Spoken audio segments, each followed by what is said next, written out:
1917. A country did everything right.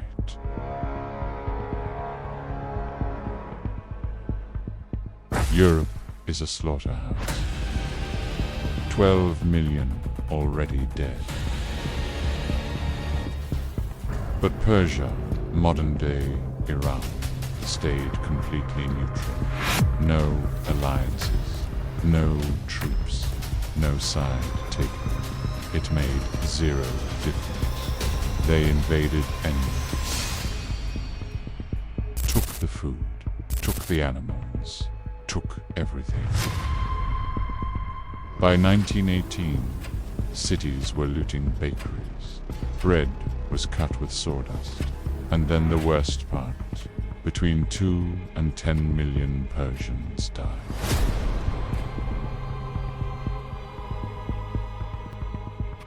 The Forgotten Famine. How a neutral country was starved to death in World War I.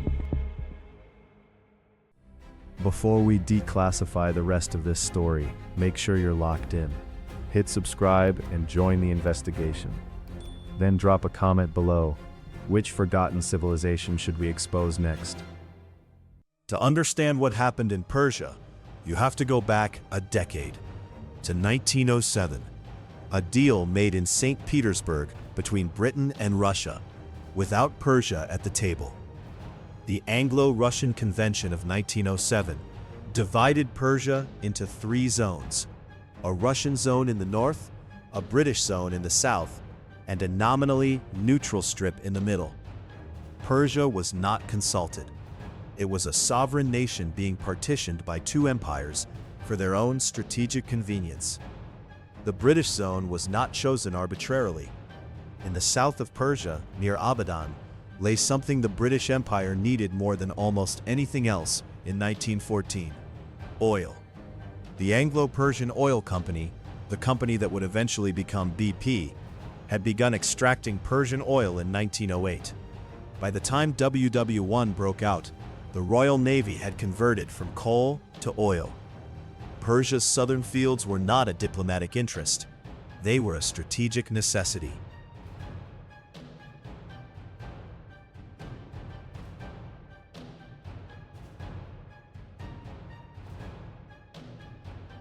When the war began in August 1914, the Persian government did what small states are supposed to do.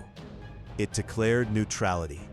Prime Minister Mustafa al-Mamalik announced formally that Persia would not join either side. It was a reasonable position. It was legally sound. It was completely ignored.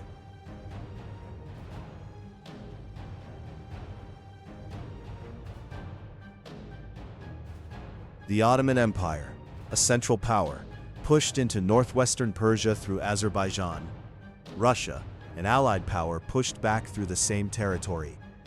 The 2 major grain-producing regions of the entire country, the Kermanshah Hamadan Belt in the west and Azerbaijan in the north, became battlefields.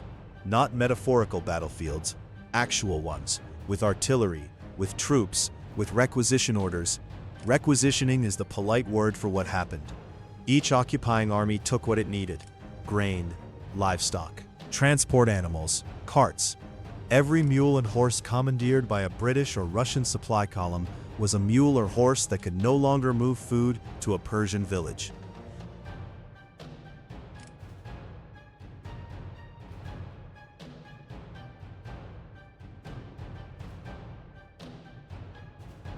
Then in 1916, the droughts began. Successive seasons of exceptionally light snowfall and rainfall across the plateau. Harvests collapsed. So here is the arithmetic of disaster. You have a country with its 2 main grain regions under military occupation. You have its transport infrastructure commandeered. You have its financial system being manipulated by a foreign power. We'll get to that. And then the rains stop. The result was not a famine that happened to Persia. It was a famine that was built around Persia, piece by piece, by the logic of imperial war.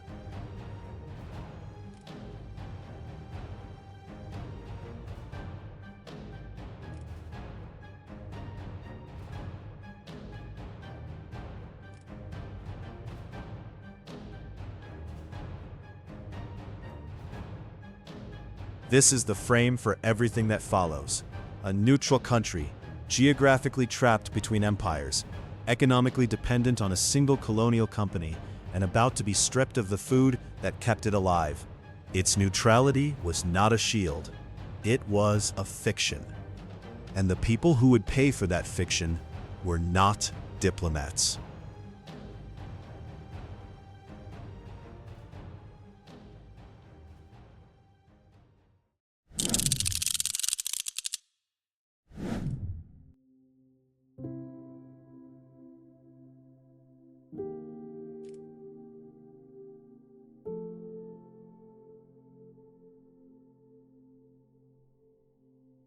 Here is what Majd found in the American archives. And this is the part that moves the story from tragedy to something more intentional. Ships, grain ships, sitting in the Persian Gulf outside the port of Bushehr, full of wheat, not allowed to dock. American diplomatic records, cited by Majd in his primary research, document that the British prevented imports of wheat and other food grains into Iran from Mesopotamia, from Asia, and from the United States. Now, to be clear about what this means, Britain controlled the sea lanes. Britain controlled the port authority. Grain could not enter Persia from the south without British permission. And British forces, at the same time, were requisitioning grain inside Persia and exporting it for use elsewhere in the imperial theater.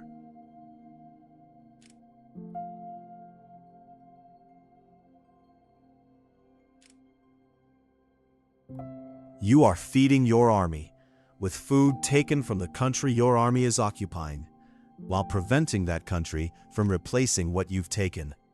And the country you are doing this to is neutral.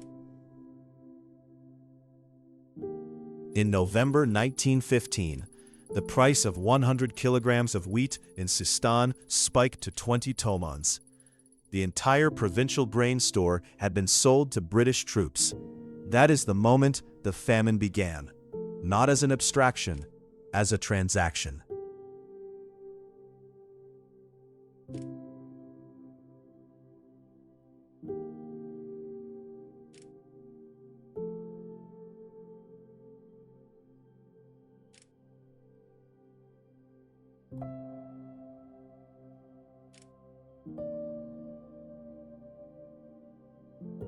Even if the ships had been allowed to dock, even if the grain had been available, Persia may not have been able to afford it. Here is the mechanism. The Persian currency, the kron, lost between 6 and 8 times its value against the British pound over the course of the war. That collapse was not random. British wartime monetary policy, including its management of Iran's imperial bank, was a factor. And then there were the oil revenues.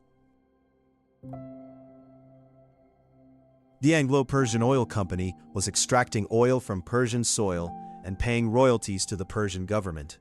Those royalties were owed. They were Persia's money. During the famine years, Britain withheld approximately $40 million of those revenues until 1921. Verify in Majd primary text. $40 million. At a time when Persia's entire annual national budget was roughly $10 million. So 4 full years of government spending withheld while the country starved.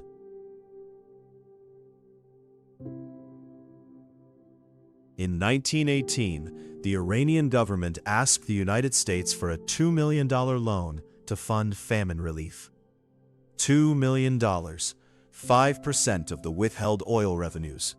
The United States said no.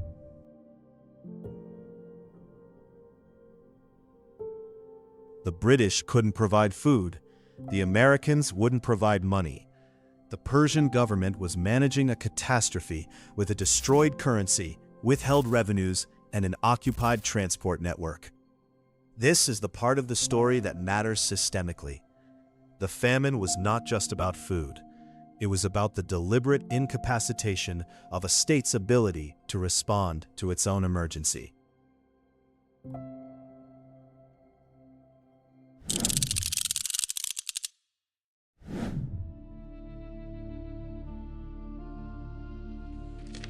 The famine was not undocumented.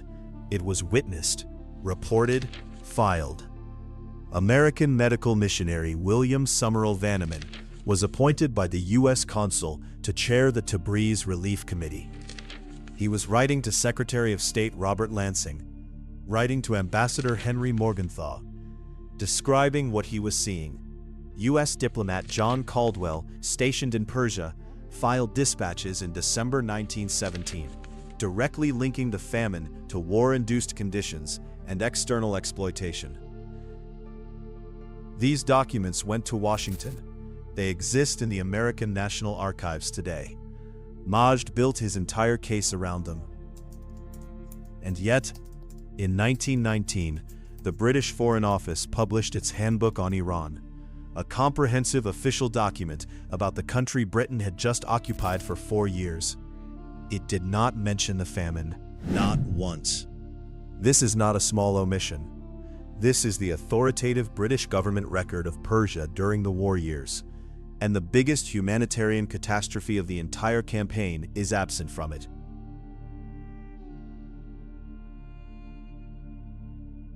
A scholar named Julian Barriere later built Iran's official pre-war population estimates by projecting backward from 1956 census data. His figures were based partly on that 1919 handbook, the handbook that didn't mention the famine, so his baseline population numbers were too low. And when Majd later argued that 10 million had died, scholars checked his figures against Barriere and said the math didn't work. The erasure produced the tools that perpetuated the erasure.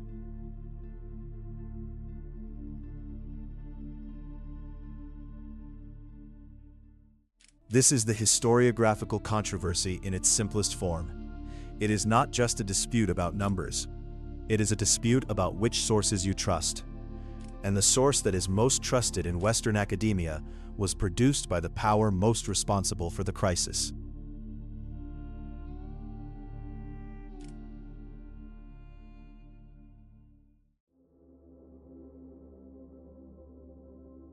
Famine ended. The war ended. The occupying armies left. Persia became Iran. A revolution happened. Another revolution happened. And the famine remained, for most of the 20th century, largely absent from official memory. Not commemorated, not in school curricula, not in public monuments. A 2024 study by researchers at Tampere University asked why. They found that the famine has not figured prominently in Iran's political, economic, demographic, or gender history, nor has it been the focus of official commemorative events or memorials. It was forgotten on both sides, by the British, who never acknowledged it, and by Iranians for whom the memory was simply too enormous and the political context too fraught to process.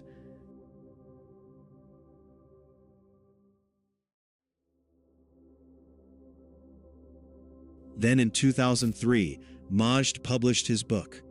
It was largely ignored. 5 years later, the Ahmadinejad government discovered it, translated it into Farsi, endorsed it. The state media called the famine a Persian Holocaust. The first Iranian film about it was produced, created a new problem. A real historical event was now being weaponized by a government with transparent motivations. Historians who might otherwise have engaged seriously with the evidence found themselves in the uncomfortable position of either validating a government narrative or dismissing archival material that genuinely deserved scrutiny. This is where the story lands in 2024. The gap between these numbers has not narrowed. The British archives remain difficult to access in relevant form. The American archives remain underexplored by Western historians. The Barriere methodology remains the dominant baseline for population estimates despite its known flaw. And Persia, Iran, carries the memory of something for which the global historical community has never provided a reckoning. There's a particular kind of violence that leaves no monument, no armistice, no treaty, no victory parade. It happens in the margins of someone else's war.